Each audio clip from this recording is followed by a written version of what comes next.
Hoje as pessoas se vendem por menos do que 30 moedas de prata. Vamos dar nome aqui? Posso dar nome? Pode. André Surak. A exemplo. Já que é para polemizar, vamos falar.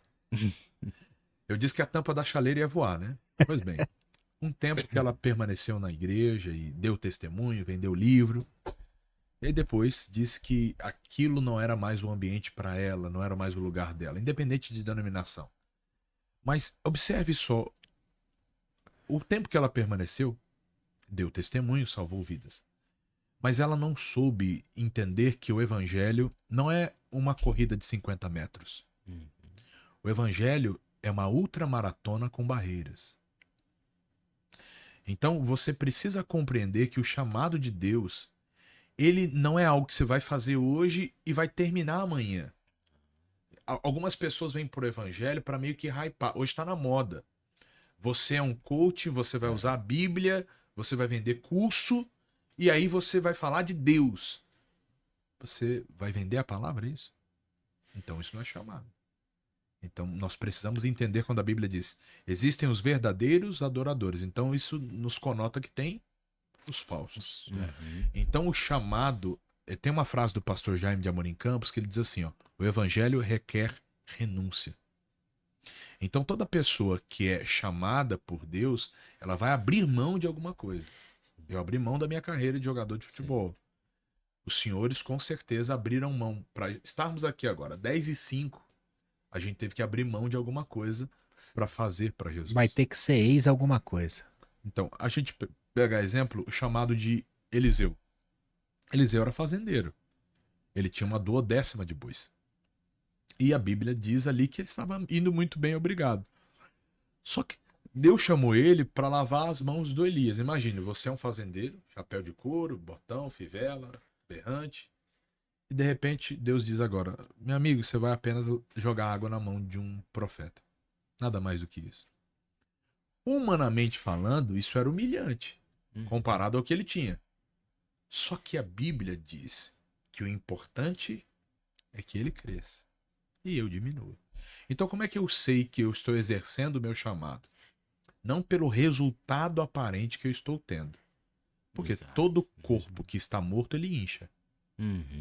Entende? Verdade. Então, às vezes, a pessoa está tendo um resultado, ela diz, pronto. Então, isso é um chamado. Não é. Chamado é renúncia. Chamado é abrir mão. E como eu disse, tem chamados que vão pelo CNPJ. Tem chamados que vão pelo púlpito. Tem chamados que vão pela comunicação. Tem chamados que vão ser exercidos através da política, como o caso de Davi, como o caso de José, como o caso de Neemias. É um chamado. O poder administrativo de um estado, de um país sendo governado por alguém que tem o temor de Deus. É um chamado. Tem chamados que vêm através de uma dona de casa pelo simples fato dela ser adjuntora do lar, ler a Bíblia com seus filhos e preparar os seus filhos para que eles sejam flechas na mão de Deus. É um chamado. Mas como que o novo convertido vai ter a certeza de falar, pô, o meu chamado é isso? Se ele ler a Bíblia. Eu costumo brincar. Uma pessoa diz assim, pastor, como eu ouço a voz de Deus? Leia a Bíblia. Ah, mas eu não estou ouvindo. Leia em voz alta. Você vai ouvir a voz de Deus. O que acontece hoje, Giga, é que as pessoas querem conhecer a Deus sem ler a Bíblia. Elas querem conhecer a Deus apenas por recortes da internet. Então, se você não se deter para se debruçar, como diz no livro de Josué, não cesse de meditar no livro desta lei, mas antes medita nele de dia e de noite. Então, vamos trazer uma situação aqui recorrente dentro de igreja e dentro da vida de muitos pastores. Uma certa vez um irmão chegou para mim e disse assim, pastor, eu fui numa igreja, eu fiquei todo arrepiado, de início ao final, e eu tô querendo sair daqui, tô indo para lá. Eu disse, irmão, você quer sentir a mesma coisa aqui? Ele disse, como, pastor? Eu falei, obreiro, me traz uma pedra de gelo que eu vou colocar nas costas dele, ele vai arrepiar. Então, evangelho não é arrepio. Evangelho não é o que eu sinto. Evangelho é o que a palavra de Deus diz. Então, quando você começa, como um novo convertido vai compreender, quando ele gastar tempo em oração. Eu fui pastor de um casal de médicos, e esse médico perdeu um filho nos braços dele com 18 anos. E ele se tornou médico, inclusive, para tentar tratar o filho, e infelizmente o filho faleceu. E eu disse para ele, doutor, por que o senhor vem nos cultos 2 vezes ao dia? Ele tinha uma clínica muito grande. Ele ia no culto do meio-dia e voltava no culto da noite. E ele era brincalhão. Ele dizia, pastor, eu venho no meio-dia porque tem menos pessoas e a fila para Deus me abençoar é menor. Então por isso que eu venho no meio-dia. E eu volto à noite porque muitas vezes, apesar do senhor pregar o mesmo texto, à noite tem uma revelação diferente. Tem revelações novas. E eu tomo nota disso. Então eu costumo explicar para a igreja que eu pastoreio que todo aluno que anota as dicas do professor, no dia da prova ele não sofre. Então todo membro que vai para a sua igreja com seu bloco de anotação, com seu caderno de anotação, coloca o seu celular no modo avião e diz aqui, agora eu vim cultuar a Deus, agora eu vou ter o meu devocional com Deus. É impossível essa pessoa não descobrir qual é o chamado dela. Então o caminho é por aí, é estreito, mas é por aí. E a questão é que a pessoa não descobre o chamado porque vive perguntando para outros. Como que posso saber meu chamado? O que você acha que é o meu chamado? São as vozes Isso contrárias. Isso é muito forte. Tem uma passagem, e Léo, você já vai falar? Perdoe te cortar. Não, vontade. Onde a Bíblia diz que o rei Acabe, ele se predispôs a lutar contra o rei da Síria. E convocou Josafá para ir com ele lutar essa luta. No texto, 1 Reis capítulo 29 e capítulo 28 fala sobre isso. No texto, nas entrelinhas, a Bíblia diz que haviam 400 profetas de Acabe que profetizavam só o bem. E a Bíblia nos relata que como o rei seria enganado, ele colocaria um espírito de mentira na boca dos profetas. Então, se uma pessoa ela apenas ouve a voz de Deus pela boca dos outros, ela pode ser facilmente enganada. Por isso que existe o Espírito de Deus, o Espírito Santo, que testifica em nós aquilo que as Escrituras dizem. Então, Pedro, por sua vez, depois de ter pescado fracassadamente, em Lucas capítulo 5, Jesus falou para ele, você vai ao mar alto, vai lançar a rede do lado direito, e aí você vai colher uma grande quantidade de peixes. Então, assim, ele ouviu da boca de Cristo.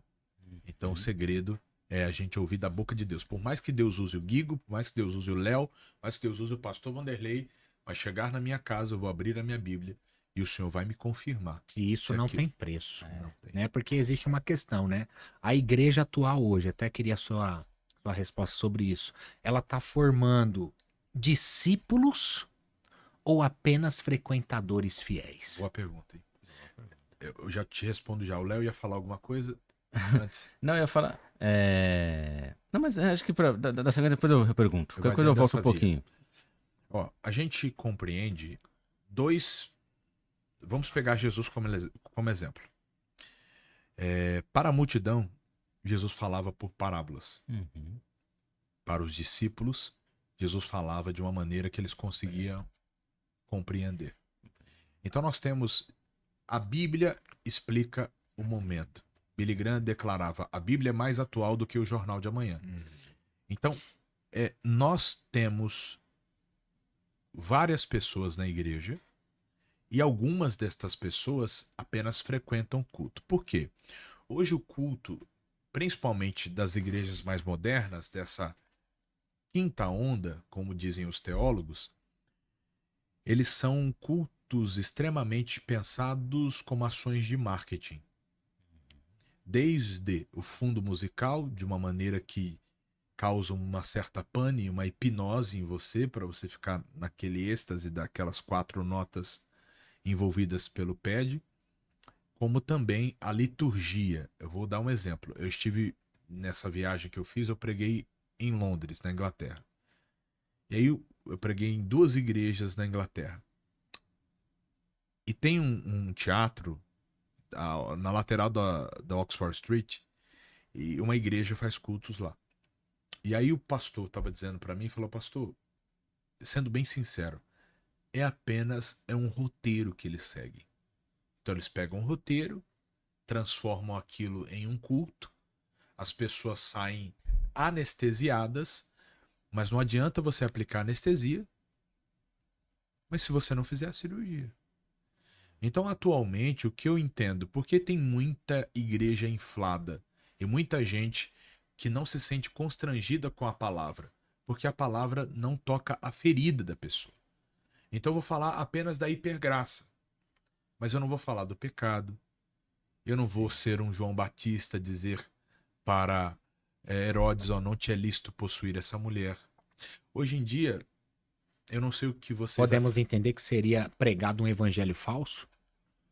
Eu digo que é um evangelho gourmet. Não, não é. Porque assim, como é possível pregar o evangelho verdadeiro sem confrontar o pecado?